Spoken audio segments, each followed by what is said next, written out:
New ইয়র্কের Jackson Heights থেকে আপনাদের সঙ্গে আছে আমি খালেদ মহিউদ্দিন। দেশ নিয়ে, দেশের রাজনীতি নিয়ে, দেশের আইন শৃঙ্খলা নিয়ে, দেশের ভবিষ্যৎ নিয়ে অনেক রকম আলোচনা, সমালোচনা, প্রত্যাশা এবং হতাশা রয়েছে। অনেকগুলো বিষয় নিয়ে কথা বলার জন্য সরকারের মুখপাত্রর কাছেই আমাদের সবসময় যেতে হয়। সরকারের মুখপাত্র প্রধান উপদেষ্টা প্রেস সচিব জনাব শফিকুল আলমকে আমরা আজকে পেয়েছি। জনাব শফিকুল আলমের মুখোমুখি আমরা আজকে হচ্ছি। জনাব শফিকুল আলম আমাদেরকে সময় দিয়েছেন, সেজন্য জনাব শফিকুল আলমকে শুভেচ্ছা ও কৃতজ্ঞতা জানাই। জনাব শফিকুল আলম, আপনি আমাদের সঙ্গে যুক্ত হয়েছেন। আপনার এই ব্যস্ত সময়ের মধ্যে আপনি আমাদের শুভেচ্ছা ও কৃতজ্ঞতা জানবেন। Thank you very much. Shafiq ভাই, শফিক ভাই, আমি প্রথমেই যে বিষয়টি জানতে চাবো যে আসলে সেনাবাহিনীর ভিতরে কি কিছু হচ্ছে? গুজবের সয়লাভ হয়ে গেছে বাংলাদেশ।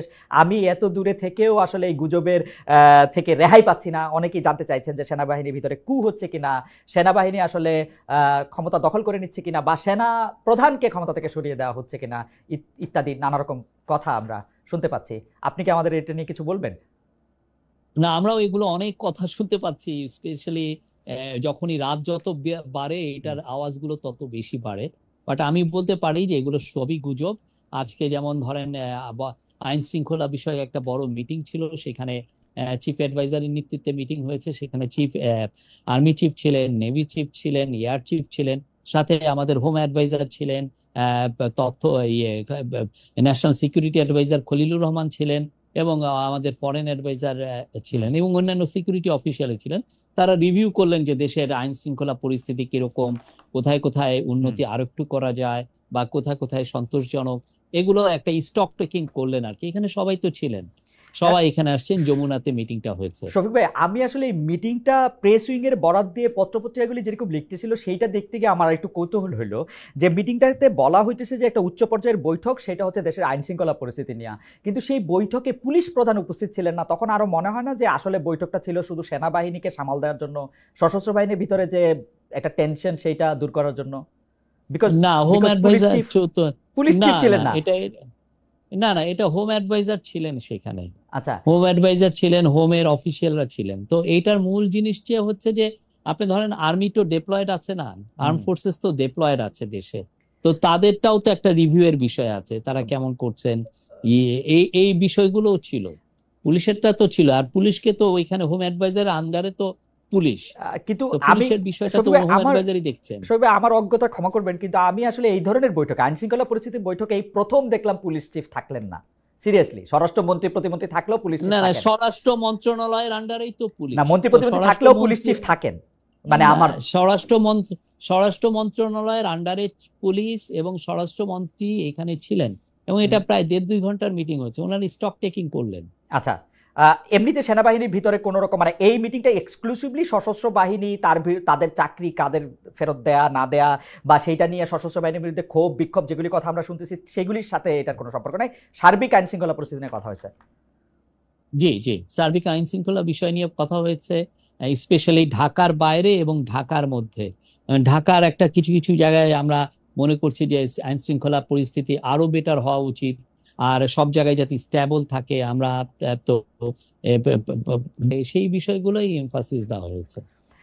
এই বিষয়ে আমার শেষ প্রশ্ন, যে আসলে জেনারেল ওয়াকারের সাথে প্রফেসর ডক্টর মোহাম্মদ ইউনূসের কি কোনো ধরনের ক্ষমতা বা ক্ষমতার বিভিন্ন ভরকেন্দ্র নিয়ে কোনো দড়িটানাটা নিয়ে আছে, যেগুলি গুজবে বলা হয় কি এই গুজবটা আসলে অনেক বেশি পাওয়ার পেয়েছে? আসলে আমি স্বীকারই করতেছি, সেটা হচ্ছে যে একজন উপদেষ্টা, সিটিং উপদেষ্টা যখন বলেন বুকে পাথর বেঁধে ওয়াকার সাহেবকে ইউনূস সাহেবের সেনাপ্রধান হওয়াটা স্বীকার করতে হয়েছিল, তিনি যখন এটা বলেন, মানে সত্যি এরকম কোনো কিছু আছে কিনা আসলে? না, ওইটা যে কথাটা বলেছিলেন, ওইটা আমার মনে হয় যে ওই আমরা যখন একটা দুইটা ঘটনা পরিপ্রেক্ষিতে, মানে জাস্ট ইন্টারিম গভর্নমেন্ট ফরমেশন হচ্ছে ইয়েতে, বাট আমার মনে হয় যে জেনারেল ওয়াকার বা এরকে নিয়ে যে এই ধরনের গুজব, এটা পিওর গুজব। এখন এই গুজবগুলো কারা ছড়িয়ে মজা পাচ্ছেন, বা এক ধরনের, আমি তো মনে করি যে এই গুজবগুলো ছড়িয়ে একটা দেশে একটা ইনস্টেবিলিটি ক্রিয়েট করার একটা চেষ্টা হচ্ছে। প্রফেসর ইউনূসের সাথে জেনারেল ওয়াকারের খুব ভালো সম্পর্ক, প্রতি মাসে 1-2 বার উনি আসেন, এসে কথা হয়। আমাদের সারু মাঝে মধ্যে এফডি তে যান, 1-2 বার গিয়েছেন, তো সেখানে তো প্রতিনিয়ত তো কথাবার্তা হচ্ছে। এই বিষয়টা মানে দূরত্বটা কি হলো, এটা সত্যি করতে আমার বোধগম্য, এবং ওই অনুযায়ী কিন্তু ছবিও আমরা দেই যে এই ছবি আমরা রিলিজ করি। অনেকে অনেকে মানে ব্যাপারটা কিরকম, আমি অন্য একটা প্রসঙ্গে যাই। ব্যাপারটা হয় হচ্ছে যে ধরেন করিডোরের কথা, মিয়ানমারকে মানবিক করিডোর দেওয়ার কথা যখন আসলো, তখন পররাষ্ট্র উপদেষ্টা জনাব মোহাম্মদ তৌহিদ হোসেন বললেন যে এইটার ব্যাপারে কথা হয়েছে, আপনাকে আবার পরের দিন বলতে হলো যে এইটার ব্যাপারে আসলে কোনো কথা হয় নাই। তো আমরা ব্যাপারটাকে দেখি হচ্ছে এটা হচ্ছে কেউ একটা চাচ্ছেন, ধরা যাক প্রফেসর ইউনূস চাচ্ছেন ওখানে করিডোর দিতে, আর ওয়াকার সাহেব চাচ্ছেন করিডোর না দিতে। গুজবটা হচ্ছে এরকম, এবং কে আসলে বেশি ক্ষমতাবান সেটার একটা পরীক্ষা করা হচ্ছে। আপনি আসলে এটা কিভাবে দেখেন? মানে নিশ্চয়ই এই কথা আপনার কানেও গিয়েছে, মানে আমি শিওর। না না, এই পুরো বিষয়টা, করিডোরের বিষয়টা সত্যিকার করিডোর তো আমরা বলছিও না, হিউম্যানিটেরিয়ান চ্যানেলের একটা বিষয়। সেই চ্যানেলের বিষয়ে আমি আপনাকে বলতে পারি যে সত্যিকার অর্থে পুরো যে ব্যাপারগুলো হয়েছে যে খুব প্রিমেচিউর ডেভেলপমেন্টের উপরে অনেক বেশি কথাবার্তা হচ্ছে। প্রথম কথা হচ্ছে যে এইটার যে এটা কি, একটা দেশে যদি আপনি করিডোর দিতে চান, এটা এফার্টটা লেট করে কারা? ইউএন লেট করে, ইউএনই ডিসকাশন গুলো করে। ইউএন যারা রেলিভেন্ট পার্টি, বাংলাদেশ এখানে রেলিভেন্ট পার্টি, মায়ানমার এখানে রেলিভেন্ট পার্টি, আরাকান আর্মি এখানে relevant party. Because Arakan army যেই জায়গাগুলো এইড দেওয়া হবে সেই জায়গায় ডিফ্যাক্টো কন্ট্রোল হলো আরাকান আর্মির। এখন এই তিনটা শক্তি, তিনটা পার্টি মিলে তো আগে এগ্রি করবে যে হ্যাঁ আমরা এই জায়গাটায় দিব বা তো এই কোনো কথাই কিন্তু কোনো জায়গায় যায়নি। তার আগেই মানে আমরা দেখছি যে অনেক বেশি আওয়াজ হচ্ছে। তো আমরা এটার জন্য যেটা করছি আপনাকে আমরা বলি, কালকে আমরা আমাদের ন্যাশনাল সিকিউরিটি অ্যাডভাইজার, উনি আবার high representative on Rohingya affairs, উনাকে আমরা কালকে জার্নালিস্টদের সামনে নিয়ে আসব। আমরা কালকে সবাইকে ইনভাইট করব যে আপনারা আসেন, কার কি কোশ্চেন আছে, কোথায় আছে, আমরা সেটা কালকে সবগুলো রেসপন্স দিব। এবং একই সাথে এফএকিউ মানে ফ্রিকোয়েন্টলি আস্কড কোশ্চেন, যেগুলো সবাই কোশ্চেন করছে, সেগুলোও আমরা উত্তরগুলো জানাবো। আমার মনে হয় কি যে এইখানে কথার একটা গ্যাপ তৈরি হয়েছে, ডেভেলপমেন্ট যতটা হয় নাই, কথা চালাচালি হচ্ছে যে এই উনি এটা কথা বলছেন, এটা বলছেন, এটা কিছুই হয়। আমি আপনার সাথে সম্পূর্ণ একমত শফিক ভাই, কিন্তু আপনি যদি হিসাবগুলো আপনি খেয়াল করেন, আপনি দেখবেন এই যে আপনি চ্যানেল বলেন, করিডোর বলেন, এটা দেওয়ার একটা সম্ভাবনার কথা কিন্তু প্রফেসর ডক্টর মোহাম্মদ ইউনূস যখন জাতিসংঘের মহাসচিব গুতেরেস সাহেব আসলেন, তখন ওইখানে গিয়েও কিন্তু তিনি কাছাকাছি কথা বলেছেন। এর কিছুদিন পরেই আবার জনাব তৌহিদ হোসেন পররাষ্ট্র উপদেষ্টা, তিনি কিন্তু স্পষ্ট বলেছেন যে এটা নিয়ে জাতিসংঘের সাথে আমাদের কথা হয়েছে।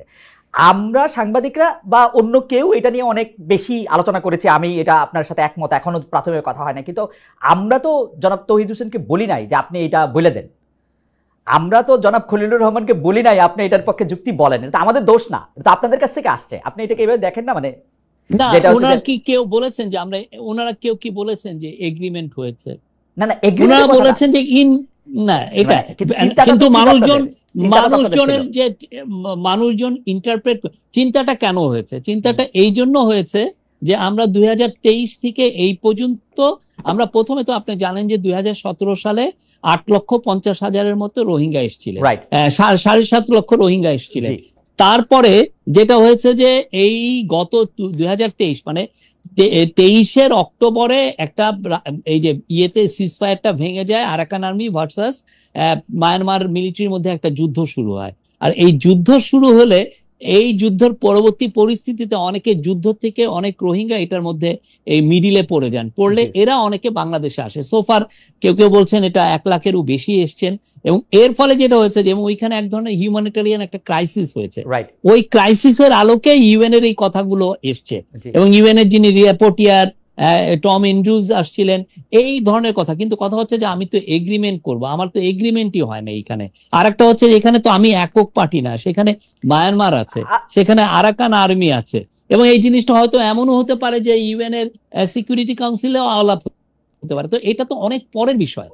এই জায়গাটায় যেটা হচ্ছে যে অনেকে অনেক বেশি, আমার মনে হয় যে কথাবার্তা বেশি হচ্ছে যতটা না ডেভেলপমেন্ট। মানে আমি একটু বোঝার জন্য যে আমাদের সাথে তো মায়ানমারের কূটনৈতিক সম্পর্ক আছে, মানে আমরা তো কূটনৈতিক সম্পর্ক বিচ্ছিন্ন করি নাই। তো মায়ানমারের সাথে কূটনৈতিক সম্পর্ক আছে। আরাকান আর্মি হচ্ছে মায়ানমারের রেবেল গ্রুপ, এবং আরাকান আর্মি হচ্ছে তারা যাদের কারণে রোহিঙ্গারা আজকে ঘর ছাড়া, মানে ব্যাপকভাবে যদি আমি খুব জেনারেলাইজ করি। আমরা মায়ানমারের সাথেও কথা বলতেছি, আরাকান আর্মির সাথেও কথা বলতেছি, আমরা এই করিডোরের কথাটাও আমরা শুনতেছি, বুঝতেছি, আমাদের পররাষ্ট্র উপদেষ্টা বলতেছেন, আমাদের হাই রিপ্রেজেন্টেটিভ এটা নিয়ে আলোচনা করতেছেন। এটা কিরকম, মানে এটা মানে মানে এটা এটা এটা কি আসলে খুব যৌক্তিক? মানে আমি আসলে একজন ভেটারেন ইন্টারন্যাশনাল জার্নালিস্টের কাছে একটা জানতে চাইতেছি, এরকম হয় নাকি আসলে? না না, এটা আমাদের আসলে হচ্ছে কি, আমাদের সিচুয়েশন আমাদেরকে এটা করতে বাধ্য করছে। প্রথম কথা, আমরা রাখাইনের সাথে 270 কিলোমিটারের মতো আমরা একটা আমাদের বর্ডার আছে। সেই বর্ডারটা এখন মায়ানমারের কোনো বর্ডার ট্রুপস নাই, মায়ানমার গভর্নমেন্টের। এই পুরো বর্ডারের ওই পাশের পুরো জায়গাটা অধিকৃত হচ্ছে আরাকান আর্মির। তো আমার বর্ডার কন্ট্রোলের জন্য আমার সাম সর্ট অফ কমিউনিকেশন তার সাথে রাখতে হচ্ছে, কিন্তু বর্ডারে অনেক ইস্যু হয়, বর্ডার থেকে ইয়াবা আসে, বর্ডারে অনেক সময় ইনফর্মাল ট্রেড হয়। এই ইস্যুগুলো দেখার জন্য হইলেও আমি ওই পারে যারা ডিফ্যাক্টো যারা রুলার তার সাথে আমার ধরনের সাম সর্ট অফ কমিউনিকেশন লাগে। এটা ইন্টারন্যাশনালে এটা চলে, ইন্টারন্যাশনাল ইয়েতে, বিকজ আপনি তো ওই পারে তো আমি বুঝলাম যে ওইটা মায়ানমারের সভারেন্টি, ওই পুরো টেরিটরি। তো মায়ানমার তো নাই, মায়ানমারের তো ট্রুপস ওইখানে নাই, মায়ানমারের কোনো বর্ডার গার্ডস ওইখানে নাই। তো আমার সাম সর্ট অফ কমিউনিকেশন তার সাথে রাখতে হয়। আর রোহিঙ্গারা শুধুমাত্র যে আরাকান আর্মি দ্বারা প্রত্যাখ্যিত হয়ে মানে ড্রেভেন আউট হয়েছে তা তো না, মায়ানমার আর্মিও তো এখানে জড়িত ছিল। তাদেরকে ইউএনএ এখন বিচারের সম্মুখীন করার হচ্ছে, প্রক্রিয়া হচ্ছে। আমার মনে হয় যে আমাদের যেহেতু অনেক প্রশ্ন, আমি শুধু এটা জানতে চাই যে যেটাকে আপনি ডিফেক্টো, যেটাকে সাম সর্ট অফ কমিউনিকেশন আপনি বলতেছিলেন, এইটা কোনোদিন কোনো গভর্নমেন্ট লেভেলে এটা আসলে সামনে আনা হয় কিনা? না না, আপনি যদি ইন্টারন্যাশনাল রিলেশনশিপে যারা এটা নিয়ে বড় এক্সপার্ট, আপনি তাদেরকে, যে শাহাব ইনাম খান আছেন বা আমাদের যারা আরো আছেন, আপনি সবার সাথে কথা বলেন। এটা ইন্টারন্যাশনালি খুবই একসেপ্টেড। এই রকমের ডিফ্যাক্টো আপনি থাইল্যান্ড করে মায়ানমারের অনেক গ্রুপের সাথে, বিকজ থাইল্যান্ডও ওই রকম ওয়াই স্টেট যদি দেখেন থাইল্যান্ডের সাথে, থাইল্যান্ড যথেষ্ট ওদের ইভেন থাই মিনিস্টাররা যে ওই ওয়াই স্টেটের যে রেবেলদের সাথে বৈঠক করে ছবিও পোস্ট করেন, বিকজ আমার তো তার তো বর্ডার ম্যানেজ করতে হবে, বর্ডারে মায়ানমার ট্রুপস নাই, তা আপনি কার সাথে কথা বলবেন? ইভেন চায়না ওই কাজটা করে, কিন্তু চায়না দেখতেছে যে তার যে বর্ডারে অনেক জায়গায় মায়ানমারের কন্ট্রোল নাই, তো সে যে রেবেল গ্রুপের। আমার কাছে মনে হয় শফিক ভাই, চায়নার ব্যাপারটা তো আসলে চায়না তো পুরো ব্যাপারটার সাথে সে মিয়ানমারের সাথে এবং ঘোষণা দিয়ে আরাকান আর্মির সাথে দুইটার সাথেই সম্পর্ক রাখছে। আপনি থাইল্যান্ডটা দেখেন, আপনি থাইল্যান্ড দেখেন, থাইল্যান্ড তো আমার মতো অবস্থায় পড়েছে। থাইল্যান্ড কিন্তু ঠিকই ওদের শান স্টেট, ওয়াই স্টেট, ওদের সাথে যারা রেবেল তাদের সাথে কিন্তু থাইল্যান্ড এক ধরনের সম্পর্ক রাখছে। আমার কাছে অবশ্য একটু এইটাতে আমি এখনো আমার কাছে একটু পররাষ্ট্র উপদেষ্টার কথা, তারপর আবার আপনাদের সেই কথার সাথে একটু আলাদা কথা হওয়া, সেইটারে আমার কাছে মনে হয়েছে যে আমরা একটু বিভ্রান্ত হয়েছি এটাতে। যাই হোক, আগামীকাল যদি হাই রিপ্রেজেন্টেটিভ বা যিনি জাতীয় নিরাপত্তা উপদেষ্টা আছেন তিনি সাংবাদিকদের সাথে কথা বললে যদি পরিষ্কার একটা ধারণা দেন, তো সেটা একটা গেল। আমি আপনাকে দেখছিলাম যে আপনি, আমার ধারণা বাংলাদেশে এখন আপনি সবচেয়ে বেশি ফটোগ্রাফড এবং সবচেয়ে বেশি টেলিভাইজড মানুষ, মানে প্রফেসর ইউনূসের চেয়েও আমরা আপনাকে বেশি পাই বা বেশি দেখি, সেজন্য আপনাকে আমরা আলাদা করে ধন্যবাদ দিতে চাই। আপনি আসলে সব জায়গায় সরকারের মুখপাত্র হিসেবে কথা বলেন, সেগুলি মেসেজটা একটা চ্যানেলের মধ্যেও আসে, সেজন্য আপনার কথাকে আমরা ধরে নিতে পারি যে সেটা সরকারের কথা, সরকার প্রধানের কথা। আপনি যেই বিষয়টাতে অনেক বেশি জনপ্রিয় হয়েছেন গত 8-9 দিনে, সেটা হচ্ছে যে সব কিছুতে ম্যান্ডেট আছে সেটা নিয়ে। কিন্তু আমার আন্ডারস্ট্যান্ডিং হচ্ছে যে আমি যাদের সাথে কথা বলেছি, আইন কানুন বা যারা একটু রাষ্ট্রের সংবিধান খোঁজখবর রাখে, তারা আমাকে বলেছেন যে গণ অভ্যুত্থানের মাধ্যমে যান, অথবা আপিল বিভাগের অ্যাডভাইজারি ওপিনিয়নের মাধ্যমে যান, অথবা আপনি নির্বাচিত হয়ে যান, প্রত্যেকটা ম্যান্ডেটের একটা সীমানা বা সীমাবদ্ধতা আছে। যে কোনো ম্যান্ডেট আপনাকে কোনো কিছুর জন্য সবকিছুর ম্যান্ডেট দেয় না। সবাই আপনার কথা একটু শুনতে চাই, কারণ হচ্ছে এরকম যে অনেকে বলতেছেন যে শেখ হাসিনা, ধরা যাক 2009 সালে তো উনি নির্বাচিত হয়ে এসেছিলেন, বা এর আগে বেগম খালেদা নির্বাচিত হয়েছিলেন, উনার কি সবকিছু করার ম্যান্ডেট ছিল?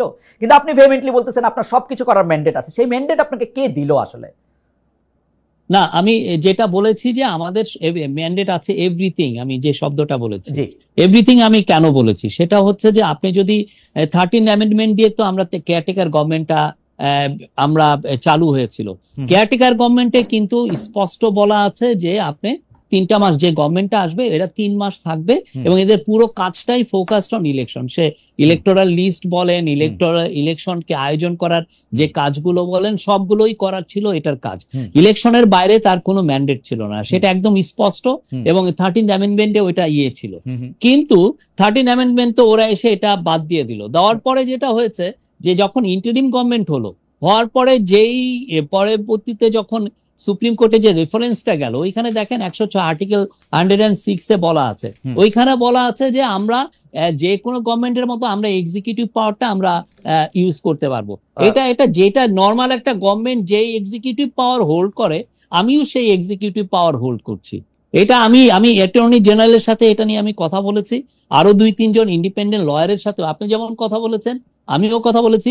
আমি আপনাকে ইনভাইট করবো অ্যাটর্নি জেনারেলকে আপনার প্রোগ্রামে আনতে, ওনার কথা শুনেন উনি কি বলেন। আমার কাছে আমরা ওই অনুযায়ী আমরা আমাদের কথাটা বলেছি। আমার কাছে আমাদের ম্যান্ডেটটা হলো আমরা যে কাজগুলো, এটা অনেকে আবার কেউ কেউ বলছেন যে না আপনাদের ম্যান্ডেট হচ্ছে ডে টু ডে, ওখানে কোথাও লেখা নাই যে ডে টু ডে, না, এটা এক্সিকিউটিভ নির্বাহী পাওয়ারের কথা বলা হয়েছে। কিন্তু আপনি আমাকে একটু বলবেন যে অন্য সরকারের মতোই ক্ষমতা আছে, এটা কি আমি আমি আমি 106-এ যেটার মধ্যে করে এপিলেট ডিভিশনে রায়টা দিল, আমি এটার মধ্যে নির্বাহী কাজ করতে পারবেন বলে আমি এটার মধ্যে এটা দেখতেছি।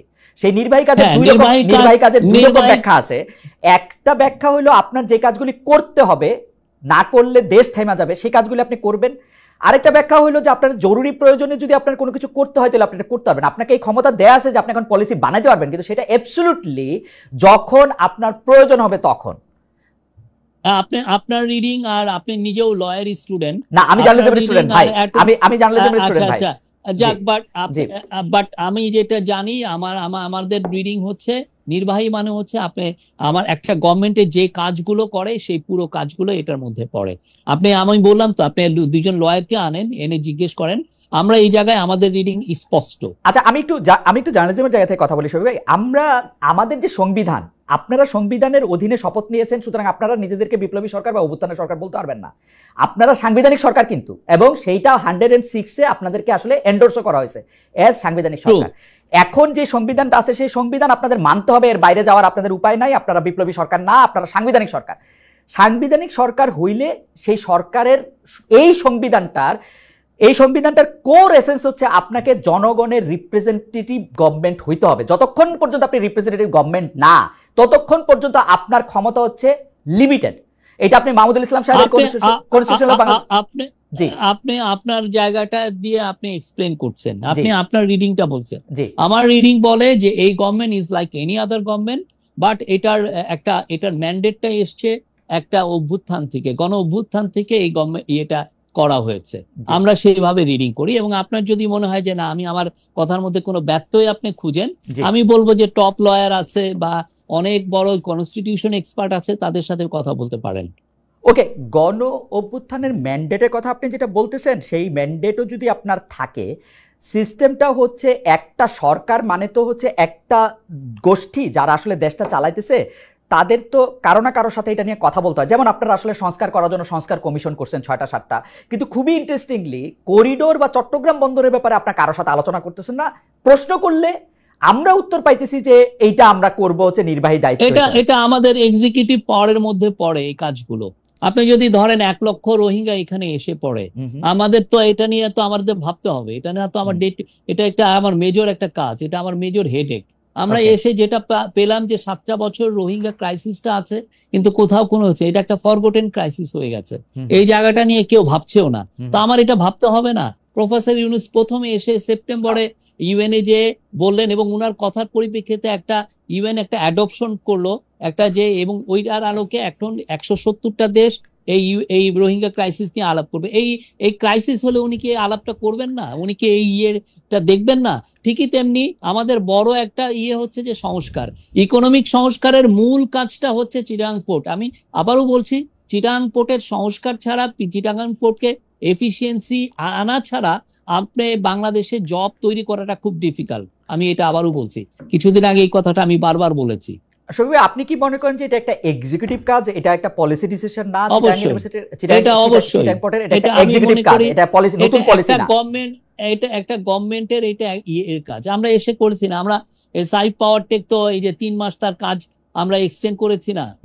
আমরা এটা আমাদের এক্সিকিউটিভ কাজের মধ্যে আমরা মনে করি এইটা তো একটা কি ক্রুশিয়াল একটা কাজ, সেই কাজগুলো আমরা করছি। এবং আপনি মনে করেন, আর একটা অনেকে বলছেন যে আমরা চিটাগাং পোর্টটাকে হ্যান্ড ওভার করে দিচ্ছি কাউকে, তা না। চিটাগাং পোর্ট চিটাগাং গভর্নমেন্টের কন্ট্রোলে আছে, তার টার্মিনাল ম্যানেজমেন্টের জন্য আমরা বিদেশি বড় কোম্পানির সাথে কথা বলছি। এবং আপনারা মনে করতেছেন যে নতুন কোন সরকার আসলে এই কাজটা তারা না করে আপনাদেরই করতে হবে, এটার কি এইরকম একটা ইমিডিয়েসি আছে যে এক্ষুনি দিতে হবে? না, আমাদের কাজের ইমিডিয়েসিটা হচ্ছে যে আমি ইকোনমিক সংস্কার করে আমার প্রচুর জব তৈরি করে, আমার প্রতি বছর 22 লক্ষ ছেলে আমাদের জব মার্কেটে আসছে, জি কিন্তু আমি জব তৈরি করতে পারছি না। আর আমার জবটা তৈরি করতে হবে ইন্ডাস্ট্রিয়াল স্কেলে, জব তৈরি করতে হবে। তো সেটা করার জন্য আমার সত্যিকার অর্থে চিটাং পোর্টের কে আমি বাইপাস করে জব তৈরি আমি করতে পারবো না। সেই জায়গাটা আমার ওই কাজটা আমার হাত দিতেই হচ্ছে। বিদেশিদের দিয়ে এটা পরিচালনা করতে গেলে বাংলাদেশিদের জন্য জব তৈরি কিভাবে হবে সেটা নিশ্চয়ই আপনারা ভেবেছেন, একটু ছোট করে কি বলবেন? অবশ্যই, কিরকম করে? অবশ্যই এটা এই জন্য আমরা প্রফেসর ইউনূস অনেকগুলো বিদেশি যারা বাংলাদেশের থেকে তারা গার্মেন্ট বানিয়ে নিয়ে যায়, তারা বারবার আমাদেরকে বলেছে যে চিটাং পোর্টের এফিসিয়েন্সি লেভেল খুবই লো, ফলে তারা যেটা হচ্ছে যেগুলো হাই ফ্যাশন আইটেম সেগুলো বাংলাদেশে করাতে চায় না, ওরা খুবই low fashion T shirt, pant shirt এগুলো করে। এবং আমরা এখন $50 বিলিয়ন মতো এক্সপোর্ট করি। এটাকে যদি আমি 100 বিলিয়নে নিতে চাই, 100 বিলিয়ন নিতে গেলে আমার মিলিয়নস অফ জব তৈরি হবে। এবং এইটার জন্য চায়না থেকে অনেক ফরেন ইনভেস্টর এখন বাংলাদেশে আসতে চাচ্ছেন, তারা লেবার ইন্টেন্সিভ ফ্যাক্টরিতে ইনভেস্ট করতে চান। কিন্তু যখনই ওনার শুনেন যে চিটাং পোর্ট এটা ওই সক্ষম না বা ওইটা হ্যান্ডেল করার মতো ক্যাপাসিটি নাই, তখন তারা ব্যাক অফ করেন। তো আমার ভাইটাল জায়গাটা হচ্ছে চিটাং, বিকজ আপনি যেই মালটা করবেন সেটা তো আপনার বিদেশে নিতে হবে। একটু করে বলি, $50 বিলিয়ন এক্সপোর্ট বাংলাদেশে 40 বছর অর্জন করছে, এখনো 46, 47, 48, 50 বিলিয়নের পরে আপনি আরো যখন 50 বিলিয়নের কথা বলবেন, এটা তো অবশ্যই প্রায় দ্বিগুণ জব ক্রিয়েট হবে। আমি শুধু জানতে চাই যে $50 বিলিয়ন যে এখন এক্সপোর্ট করা হয়, তার কিছু বড় অংশ চিটাং সমুদ্র বন্দর দিয়ে, কিছু হচ্ছে বিমানে করে যায়, কিছু অন্য বন্দর দিয়ে যায়, কিছু স্থল বন্দর দিয়ে যায়। না, 98% যায় চিটাং পোর্ট। আমি 98%ই ধরে নিলাম যে যায়। আপনি কি আমাকে বলতে পারেন যে বিদেশিরা করলে এর লিড টাইম কমবে, যেটা হাই ফ্যাশন, যেটা অবশ্যই সেটা কি গার্মেন্টস ফ্যাক্টরি ওনারদের সাথে কথা হয়েছে এই ব্যাপারটা নিয়ে, তারা লিড টাইম কমাতে পারবে? আমরা তো বললাম তো, আমরা অবশ্যই লিড টাইম অনেক কমবে, লিড টাইম কমবে। বাংলাদেশের যারা বাংলাদেশের জন্য জব তৈরি হবে, সব লেভেলে জব তৈরি হবে। এবং আমরা যখন অন্যান্য দেশ যেগুলো আমরা দেখেছি, যারা এখন যেমন ভিয়েতনাম ধরেন 300 বিলিয়নের মতো এক্সপোর্ট করে, বা টার্কি যেমন ধরেন $350 বিলিয়ন এক্সপোর্ট করে, আপনি ওদেরকে দেখেন, ওদের বড় বড় পোর্ট গুলো সব বাইরের ম্যানেজ করে, যারা top companies. We need top companies. আমার কাছে শুধু প্রশ্নটা এরকম যে এই এক্সপোর্টের যারা এই হ্যান্ডলিংটা করবে, এই আলোচনাটা কিন্তু এখন শুরু হয় না শফিক ভাই। আমার যতদূর মনে আছে, এটা 20 সাল, 21 সাল, 22 সাল, 23 সালে অনেকবার এটা নিয়ে চেষ্টা করা হয়েছে, অনেকগুলি কথা বলা হয়েছে। এমনকি চিটাগংয়ের মেয়র মহিউদ্দিন সাহেব যখন বাইচা ছিলেন, তিনি এটা রোধ করার জন্য অনেক চেষ্টা করছেন, কারণ এখানের মধ্যে কিছু কায়েমি স্বার্থের জায়গাও আছে। কিন্তু এটা কায়েমি স্বার্থ হচ্ছে মহিউদ্দিন আহমেদের স্বার্থটা বেশি ছিল, রাইট? সেটাকে আমি কায়েমি স্বার্থ বলতেছি, সেটা উনি আটকাইতে চাইছেন, এটা করছেন। কিন্তু এখন আপনারা এটা করতে চাইতেছেন, সেইটা করার জন্য আপনারা স্টেক হোল্ডারদের সাথে কথা বলছেন কিনা, আপনারা তাদেরকে ইনভাইট করছেন কিনা? গার্মেন্টস এর যে জায়গাটাতে আপনি বললেন গার্মেন্টস এর এক্সপোর্টের ব্যাপারটা আমার মোটামুটি ভাবে জানা আছে, আমার মনে হয় না যে নেতৃবৃন্দের কেউ আপনাদের সাথে কথা বলার সুযোগ পাইছে। আপনি একটু চেক করবেন আবার। আমরা এইখানে যারা ইনভেস্টমেন্ট করছে, যারা মেন বায়ার, আমার যারা ম্যানুফ্যাকচারার, তারা তাদের চেয়েও মূল ইম্পর্টেন্ট না ভাই, এটা ম্যানুফ্যাকচারার এন্ড থেকে আপনার ইম্পর্টেন্ট, বায়ারের এন্ড থেকে না ভাই। আমি ম্যানুফ্যাকচারারের সাথে কথা হচ্ছে, বায়ারের সাথে কথা হচ্ছে, সবার সাথে কথা হচ্ছে। আচ্ছা, ফর্মালি ইনফর্মালি সবার সাথে আমরা কথা বলছি। আপনি কথা বলেন না, জিজ্ঞেস করেন। আমি ম্যানুফ্যাকচারারদের সাথে কথা বলছি, ম্যানুফ্যাকচারার আমার সাথে ইন্ডিটেক্সের যে চিফ, যারা বাংলাদেশের থেকে কয়েক $1 বিলিয়ন ইম্পোর্ট করেন, তাদের সাথে কথা বলছি। H&M যারা বাংলাদেশে $5-6 বিলিয়ন নিয়ে যান, তাদের সাথে কথা বলছি। কিহাকসুন ম্যানুফ্যাকচার, বাংলাদেশের ওয়ান অফ দ্য সবচেয়ে লার্জেস্ট গার্মেন্ট ম্যানুফ্যাকচারার হচ্ছে কিহাকসুন, ইয়াং ওয়ান, তার সাথে কথা বলা হচ্ছে। কথা বলা হচ্ছে না, এটা আপনি একটা কেন? শফিক ভাই, আমরা সবার সাথে কথা বলছি। আমার মনে হয় যে আমি আপনাদের বুঝাইতে পারিনি। আমার কাছে মনে হয়েছে যে আপনি অবশ্যই কথা বলছেন, কিন্তু আপনি কথা বলছেন হচ্ছে যারা আমাদের থেকে কিনে, তাদের সাইডটা থেকে। আমাদের এখানে যারা তৈরি করে, যারা ম্যানুফ্যাকচার করে, তাদের কাছে অর্ডারটা প্লেস করে কারা? অর্ডারটা প্লেস করে কারা? এটা মেন তো।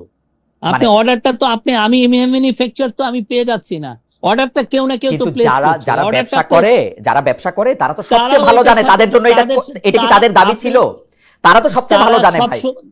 তারা মোস্ট ওয়েলকাম করছে। আপনি কথা বলেন, তারা মোস্ট ওয়েলকাম করছে। সেইটা তো বোধহয় ক্ষমতায় যে থাকে তাকে ওয়েলকাম করে ব্যবসায়ীরা, এটা মনে হয় আমরা দেখি। না, এটা তারা কি চায় না তাদের এখানে এফিশিয়েন্ট হোক, তার ইয়েতে কন্টেনারটা পড়ে থাকুক 3 দিন, কে চায়? ওকে, ঠিক আছে, এটা আপনি ব্যাখ্যা করেছেন। আমাদের এই বিষয়ে যে আপনারা যেসব ডিসিশন নিচ্ছেন, আপনি বলছেন যে এভরিথিং বলতে অন্য একটা সরকার যা করতে পারে তাই আপনারা করতে পারেন, অন্য একটা সরকারকে কোনো একটু কিছু করতে হলে অবশ্যই পার্লামেন্টে এটা আলোচনা করতে হয়, মুখে দেখাই করুক আর যাই করুক। 15 বছরে শেখ হাসিনা শাসন দেখতে দেখতে আমাদের কাছে মনে হচ্ছে সব শেখ হাসিনা করে, কিন্তু আপনি দেখবেন প্রত্যেকটাই পার্লামেন্টের মধ্যে থেকে কিন্তু সিদ্ধান্ত নেওয়া, পলিসির ক্ষেত্রে আলোচনা করা, ছোট ছোট গ্রুপের মধ্যে থেকে এটা করা। এইটা আপনারা করতেছেন কিনা সেটা যদি একটু বলেন। দ্বিতীয় কথা হচ্ছে যে আপনারা করিডোর দিচ্ছেন বা দেওয়ার কথা ভাবছেন বা এটা আলোচনায় রাখছেন বা রোহিঙ্গাদের জন্য কিছু করা হবে বলে ভাবছেন, সেই ক্ষেত্রে বিনিময়ে আমরা কিছু পাচ্ছি কিনা, এই দুইটা বিষয় যদি একটু আবার একটু বলতেন যে আপনারা। না, বিনিময়ের আমাদের এগুলো প্রেসিং রিস্ক, আমরা এই বিষয়গুলো আমরা এসে এই ক্রাইসিস গুলো ইনহেরিট করেছি। আমার ইকোনমিতে জব তৈরি হচ্ছে না, এটা একটা বড় ক্রাইসিস আমার জন্য। আমার ইয়াং ছেলেরা, আপনি দেখেন পুরো আন্দোলনটা কিভাবে শুরু হলো, কোটার ক্রাইসিস, একটা জব ক্রাইসিস তো কোটা হচ্ছে। তো ইয়াং ছেলে মেয়েদের জন্য, এবং যেই গভর্নমেন্টই আসুক আমাদের পরে, আমরা যে ইলেকশনটা করব ডিসেম্বর থেকে জুনের মধ্যে, তারপরে যে গভর্নমেন্ট আসবে তার মেন প্রথম কাজটাই হবে জব তৈরি করা। তো এই কাজগুলো তো আমার করতে হচ্ছে। এটা আর এখন পার্লামেন্ট যেহেতু নাই, কিন্তু আমার তো সত্যিকার অর্থে আমার তো এটা বসে থাকলে চলতেছে না, আমি জানি। বাট নেক্সট পার্লামেন্টে এসে এগুলো ডিবেট করবে, অসুবিধা কি? বাট আমরা মনে করছি আমরা যাই করছি যথেষ্ট ট্রান্সপারেন্সি রাখছি, আর আমরা যে ডিল যদি করি সেগুলো তো আমরা ওনাদের জন্য রেখে যাবো, তারা দেখবেন কতটুকু ট্রান্সপারেন্সি। আমি একটা ভয় প্রশ্ন করি, আমার কেন জানি মনে হচ্ছে সরকারের যা কিছু সিদ্ধান্ত সেটা প্রফেসর ডক্টর মোহাম্মদ ইউনূস আর শফিক ভাই আপনারা দুজনে নিতেছেন, ব্যাপারটা ঠিক কিনা? না না, এটা উনি অনেক সিরিজ অফ ইয়ে করেন, উনি ওনার একটা জিনিস যেটা হচ্ছে যে এটা উনি করেন হচ্ছে বিদেশিদের সাথে, মানে দেশি লোকদের সাথে না, যেহেতু দেশি দুষ্ট লোক সব। এটা বাজে কথা। উনি কাকে বলেছেন দুষ্ট? উনি কাউকে দুষ্ট আমি বলতেছি যেহেতু দেশি লোকরা দুষ্ট। উনি বাংলাদেশের মানুষকে বাইরে যতটা প্রেস করেন আপনি চিন্তা করবেন না, কিন্তু মানে আমি অবাক হয়ে যাই উনি কত প্রেস করেন। আর যেটা উনি সবার সাথে কথা বলছেন, এবং এই জিনিসটা উনি সিরিজ আকারে উনি ড্যাভোসে এই আলাপগুলো হয়েছে, নিউ ইয়র্কে এই কথাগুলো উনি শুনেছেন, তারপরে আমরা যে সমস্ত জায়গায় গেছি আর ওনার সাথে যারা মিটিং করতে আসেন এই কথাগুলো বারবার আসে। কেননা জবটা একটা বড় জিনিস, আমরা কিভাবে জব তৈরি করব, এইটা একটা একটা আমাদের বড় একটা চিন্তার বিষয় হয়ে গেছে। আচ্ছা, এইটার যেহেতু প্রসঙ্গটা উঠলো, এইটা কি ঠিক ডক্টর মোহাম্মদ ইউনূসের সাথে যারা আছেন, যারা বাংলাদেশটা পরিচালনা করতেছেন, তারা বেশিরভাগই দ্বৈত নাগরিক? এটা জনাব খলিলুর রহমানকে নিয়ে কথা উঠেছে, অনেকে বলেছেন যে জনাব খলিলুর রহমান রজার রহমান নামে তিনি ফেসবুক পরিচালনা করেছেন, তিনি আসলে ভোট দিতে যাওয়ার সময় অনেকবার অনেক কথা বলেছেন, তিনি মার্কিন যুক্তরাষ্ট্রের নাগরিক, কানাডার নাগরিক বলা হচ্ছে একজন, আপনি জানেন কাকে কাকে। তারপরে এরকম আমার শিক্ষক আলী রিয়াজ স্যার, তিনি তো বাইডেন সাহেবকে ভোট দিতে যাওয়ার সময় তিনি স্ট্যাটাস দিয়েছেন, এটা আমারই মনে আছে। তো এইটা কি ঠিক যে মানে আমার কোনো অসুবিধা নাই, মানে বাংলাদেশ ক্রিকেট টিমের কোচ যদি বিদেশি হইতে পারে, প্রফেসর ইউনূস বিদেশিদের নিয়ে স্বাচ্ছন্দ্য বোধ করলে করবেন, আমার তো, কিন্তু এটা সত্য কিনা ব্যাপারটা? না, সত্য না। আমরা খলিলুর রহমান ভাইয়ের, আমি আলী রিয়াজ স্যারেরটা আমি জানি না, আর উনি যেহেতু একটা ইন্ডিপেন্ডেন্ট কমিশনের উনি মেম্বার, আমি এই বিষয়ে করতে চাচ্ছি না। বাট আলী রিয়াজ স্যারের ব্যাপারে আমি বলতে পারি উনি বাংলাদেশের নাগরিক, এটা জেনেই আমরা খলিলুর রহমান সাহেবের ক্ষেত্রে উনি বাংলাদেশের নাগরিক, এবং সেই অনুযায়ী উনি আমরা তাকে অ্যাপয়েন্টমেন্ট দেওয়া হয়েছে। এখন কথা হচ্ছে যে যদি আপনার মনে হয় যে না উনি বাংলাদেশের নাগরিক না, যারা এই বাংলাদেশের নাগরিক, কিন্তু শফিক ভাই উনি আমেরিকার নাগরিক কিনা? উনি আমেরিকার নাগরিক কিনা? উনি বাংলাদেশের নাগরিক। কেউ যদি মনে করেন যে উনি এট দ্য সেম টাইম উনি আমেরিকান নাগরিক, তাহলে আমরা তাকে অনুরোধ করি যে আপনারা আমাদেরকে পাঠান, এভিডেন্স গুলো। এরকম কিছু দেখেন নাই? না, আমরা এরকম কিছু দেখি নাই, আমরা কিছু দেখি নাই। যারা এইরকম কিছু যদি, কৌতূহলের বিষয়টা না, কথা হচ্ছে যে যদি কেউ মনে করেন যে না এই বিষয়টা আমাদের তাদের কাছে এভিডেন্স আছে, আমি মোস্ট ওয়েলকাম করি। শুনেন, আপনার মনে আছে যে বারাক ওবামাকে নিয়ে কত কথা হয়েছিল, যে বারাক হোসেন ওবামা উনি সিক্রেটলি মুসলিম, তো তখন ওইটার দায় তো বারাক ওবামার না যে বলা যে না আমি খ্রিস্টান, এটা তো বলা ওনার দায় না। এটা যে অভিযোগটা করবেন তার এটা দায় না। এটা কি অভিযোগ শফিক ভাই? এটা কি একটা অভিযোগ? ধরেন একজন লোক দ্বৈত নাগরিক, অসুবিধা কি? অসুবিধা কি? না, এটা একটা কি না, এটার অসুবিধা হচ্ছে এটার মাধ্যমে অনেকে ওনার এগেইনস্টে স্মিয়ার ক্যাম্পেইন করছেন যে না উনি বাংলাদেশের দ্বৈত নাগরিক, কত ওনার কাছে আমরা। আপনি বলে দেন, আপনি আমাকে এমনি বলে দেন যে না খলিল সাহেব আমেরিকার নাগরিক না, এটা আমার জন্য একদম। আমি একটু আগে কি বললাম? আপনি বাংলাদেশের নাগরিকটা বলছেন, বাংলাদেশের নাগরিক বলছেন। হ্যাঁ, আমি তো বলছি যে উনি আমরা উনি বাংলাদেশের নাগরিক, সেই অনুযায়ী আমরা তাকে দিয়েছি। এবং আপনার যদি আমার কাছে কোনো এভিডেন্স নাই যে উনি আমেরিকান নাগরিক, যদি আপনাদের কাছে এভিডেন্স থাকে আমি অনুরোধ করব এভিডেন্স গুলো আমাদেরকে একটা পাঠান। এটা অনেকে হয় কি এই সমস্ত এই যে এই কথাগুলো অনেকে বারবার ইয়েতে আসে, এগুলো চালান। আমার আরো দু একজন কলিগ নিয়ে হচ্ছে, আমরা হাসাহাসি করি। আমার কথা হলো যে এভিডেন্স গুলো আনেন। একজন বললেন যে আমার এক কলিগকে উনি নিজে ওনার পাসপোর্ট দেখেছেন, উনি কানাডার নাগরিক। উনি ওনার সাথে আমি প্রতিদিন কাজ করি, উনি কানাডার নাগরিক না। এখন এই যে এই কথাগুলো এই যে শফিক ভাই কানাডার নাগরিক না, আপনি আপনার একটা কলিগ নিয়ে বলতে পারলেন, আপনি এইটাও বলে দেন যে উনি আমেরিকান নাগরিক বা কানাডার নাগরিক না, তাহলে তো আমাদের জন্য জীবন সহজ হয়ে যায়। আপনি তো জানেন সাংবাদিকতা বাংলাদেশে কত চ্যালেঞ্জিং। আমার কাছে কোনো এভিডেন্স নাই যে উনি আমেরিকার নাগরিক। ওকে, আমার কাছে কোনো এভিডেন্স নাই। আমি জানি উনি বাংলাদেশের নাগরিক, এটা। আর কারো কাছে যদি কোনো এভিডেন্স থাকে আমরা ওয়েলকাম জানাই, আপনি আমাদেরকে পাঠান এভিডেন্স। কিন্তু এই যে চিপ কথাবার্তা ইন্টারনেটে যারা বলেন, এবং এটা নিয়ে হয় কি একটা বাজার তৈরি হয়ে গেছে এই সমস্ত কথার, যে চিপ কথা। বাইরে যেটা হয় এগুলো করলে অনেকে এগুলোর ক্ষেত্রে ডিফর্মেশন করে, যে না আপনি আমার সামাজিক মর্যাদা হানি করেছেন। তা আমার মনে হয় যে এইগুলো বিষয়ে যারা বলছেন, আমরা বাংলাদেশে তো অনেক ইনভেস্টিগেটিভ জার্নালিস্ট আছে, বিদেশেও আছে, তারা একটু দেখেন না, একটু সিরিয়াসলি ইনভেস্টিগেট করে দেখেন উনি। আমার কাছে মনে হয় যে নাগরিকত্বের প্রসঙ্গটা, দ্বৈত নাগরিকত্বের প্রসঙ্গটা, যেহেতু বাংলাদেশের দ্বৈত নাগরিক হইতে গেলে তিনি মন্ত্রী পদমর্যাদার কেউ হইতে পারবেন না, তো সেই ক্ষেত্রে এটা হয়তো ইনভেস্টিগেশন করে দেখাই যেতে পারে যে বাংলাদেশে মন্ত্রী পদমর্যাদায় উপদেষ্টা হইতেছেন যারা, তাদের মধ্যে কেউ বিদেশি নাগরিক আছেন কিনা। যেহেতু আপনি জানেন না, এটা নিয়ে তো আর আপনাকে আর প্রশ্ন করে কোনো ইয়া নাই। আমি দর্শকদের কাছে প্রশ্ন করেছিলাম শফিক ভাই, যে চট্টগ্রাম বন্দর পরিচালনার দায়িত্ব বিদেশি প্রতিষ্ঠানকে দেওয়ার আগ্রহ প্রকাশ করেছেন প্রধান উপদেষ্টা ডক্টর মোহাম্মদ ইউনূস। এইটা অন্তর্বর্তী সরকারের এই উদ্যোগ সমর্থন করেন কিনা? শতকরা 59% দর্শক সমর্থন করেছেন, শতকরা 41% দর্শক সমর্থন করেন নাই, 69,000 দর্শক ভোট দিয়েছেন। শফিক ভাই, বেশিরভাগ দর্শক, অর্থাৎ মানে বেশি দর্শক, বেশিরভাগ না, বেশি দর্শক সমর্থন করেছেন এটা দেওয়ার ক্ষেত্রে। আমি একটু ভারত নিয়ে আপনার কাছে একটু প্রশ্ন করতে চাই, যে এর আগের সরকারের নতজানু, ভারতের ক্ষেত্রে নতজানু পররাষ্ট্রনীতির ব্যাপারটা আসলে সারা দেশেই অনেক বেশি আলোচিত ছিল, অনেকটা সময় ধরেই অনেক বেশি আলোচিত ছিল। কিন্তু আমরা দেখতে পাচ্ছি যে বর্তমান সরকার ক্ষমতা আসার পর, অর্থাৎ ওই সরকার ক্ষমতা থেকে চলে যাওয়ার পর বা পদ থেকে বাধ্য করার পর, জিনিসটা যেটা হইল, ভারত একতরফাভাবে বেশ কিছু চুক্তি বাতিল করতেছে। আজকে ট্রান্সশিপমেন্ট বাতিল করে, পরে স্থলবন্দর দিয়ে জিনিসপত্র যাওয়া বাতিল করে, তারপরে এইটা বাতিল করে। আমাদের কাছে কি বাতিল করার মতো কিছু নাই? এই অন্তর্বর্তী সরকারকে তো আসলে ভারত কষ্ট পায়, বা ভারত ওই বাতিলের এগেইনস্টে কোনো একটা জবাব হয়, এরকম কোনো কিছু তো দেখলাম না। এটা কারণটা কি আসলে? না, আসলে আমরা রিটালিয়েশনে বিশ্বাস করি না। আমরা ওনাদের এগুলো দেখছি এবং আমরা মনে করছি যে যেহেতু ওনারা এই কাজগুলো করছেন, আমরা আমাদের সক্ষমতা বাড়াতে আমরা মনোনিবেশ করেছি। আপনারা জানেন আমাদের আগে ট্রাক করে অনেক আইটেম বেনাপোল পার হয়ে এটা দিল্লি পর্যন্ত যেত ট্রাকে, তারপরে ইন্দিরা গান্ধী এয়ারপোর্ট থেকে এটা ইউরোপ বা আমেরিকায় ফ্লাই করতো। এটা মূল কারণ ছিল যে ওইখানে যে এয়ার শিপমেন্টের কস্টটা $2.5 ছিল, এই কস্টটা খুব কম পড়তো। আর এইখানে আমাদের যে এই জায়গাটায় যেটা ছিল যে আমাদের এইখান থেকে সে যদি ফ্লাই করতো তার $5 পড়তো, কস্টটা বেশি ছিল। তো এই জন্য এয়ার শিপমেন্টটা আমাদের জন্য দরকার ছিল আমাদের ইয়েতে।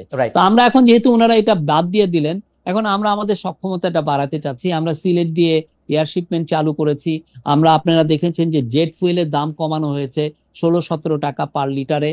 এবং অ্যাট দ্য সেম টাইম আমরা যেটা করছি যে আমাদের এই এটার এফিসিয়েন্সি বাড়ানোর চেষ্টা করছি। ফলে যেটা হচ্ছে যে এখন কস্টটা অলরেডি মানে $5 থেকে কমে এসছে, কিছু কিছু ক্ষেত্রে 37% কস্ট কমে এসছে।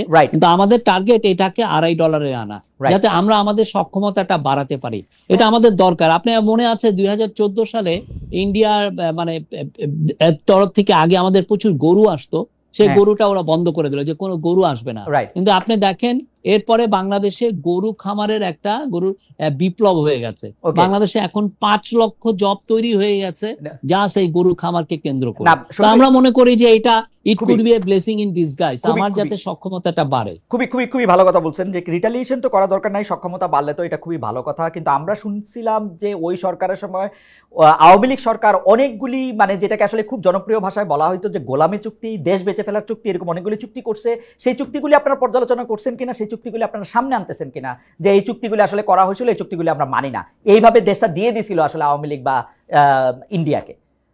আমাদের এনার্জির বিষয়ে একটা কমিশন আছে, সেই এনার্জি কমিশন অনেকগুলো চুক্তি রিভিউ করছে, that I can say. But এই যে রিভিউ করা এই চুক্তিগুলো, ফানি থিং হচ্ছে যে অনেক ক্ষেত্রে আমাদের সেই সক্ষমতাটাও অনেক ঘাটতি আছে। আপনি রিভিউ করেন, বিকজ এগুলো তো ইন্টারন্যাশনাল চুক্তি অনেক ক্ষেত্রে, তো সেক্ষেত্রে হয় কি ইন্টারন্যাশনাল ল ফার্ম দিয়ে আপনার এই চুক্তিগুলো দেখতে হয়। আপনি জানেন সেই 1999-এ এগুলো মানে আমি যে একটা, যেমন ধরেন আমি একটা ইন্ডিয়ান কোম্পানির সাথে একটা চুক্তি করলাম, তো সেই কোম্পানির চুক্তিটা এখন যদি আমি ইয়ে করতে চাই, যে যদি ধরেন ব্রেক করতে চাই, তো হঠাৎ করে তো আমি এটা করতে পারি না, সেক্ষেত্রে ইন্টারন্যাশনাল এটা রিভিউ করতে হয়। আপনি বলি যে এই কাজটা, আপনাকে আমি বলি, আমি একটা উদাহরণ দেই, এই কাজটা অ্যাব্রাপ্টলি এই আওয়ামী লীগের আমলে 1999-এ এরকম একটা কাজ করেছিল একটা পাওয়ার কোম্পানির সাথে। এই ওরা চুক্তিটা কাট করে দিয়েছিল আমেরিকান কোম্পানি, এই কোম্পানি লেগেছিল। এবং আপনি এটা জানেন, এইটার কারণে এই যে যখন IMF এর মিটিং এ আমাদের গভর্নর আর আমাদের যান, ফাইন্যান্স অ্যাডভাইজার যান এই গত বছর, তখন একটা অনাকাঙ্ক্ষিত পরিস্থিতি তৈরি হয়েছিল।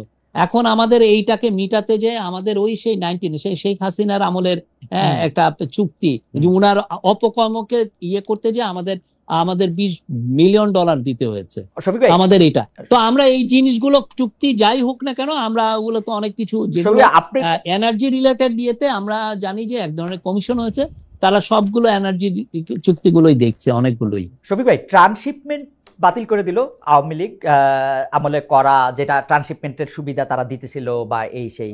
তো আমাদের কাছে কি এরকম কোন চুক্তি আছে যেটা আওয়ামী লীগ ইন্ডিয়ার সাথে করছিল, যেটা আমাদেরকে দেখানো তো যাইতে পারে? আপনি বাতিল না করেন, ইন্টারন্যাশনাল রিভিউ তো না দিতে পারেন, আপনি তো এটা দেখাবেন যে ভাই এই চুক্তি আওয়ামী লীগ ওদের সাথে করছিল, এর বিনিময়ে ওরা আমাদেরকে ট্রান্সশিপমেন্ট দিছিল, এখন এই ট্রান্সশিপমেন্টটা বাতিল করে দিছে, এইটাও তো দেখানো সম্ভব, তাই না? এটা তো রিটালিয়েশন। আমার ওইটা মনে নাই, এই কোন প্রেক্ষিতে তারা ট্রান্সশিপমেন্ট দিয়েছিল এটা মনে নাই। বাট আমাদের এই গভর্নমেন্টের মূল কথা হচ্ছে যে আমরা কোনো গোলামি চুক্তি করি না। আমরা ইন্ডিয়ার সাথে অবশ্যই ভালো সম্পর্ক চাই, খুবই ভালো সম্পর্ক চাই। বাট আমরা বারবার বলছি সমতা, ন্যায্যতা এবং মর্যাদার ভিত্তিতে হতে হবে।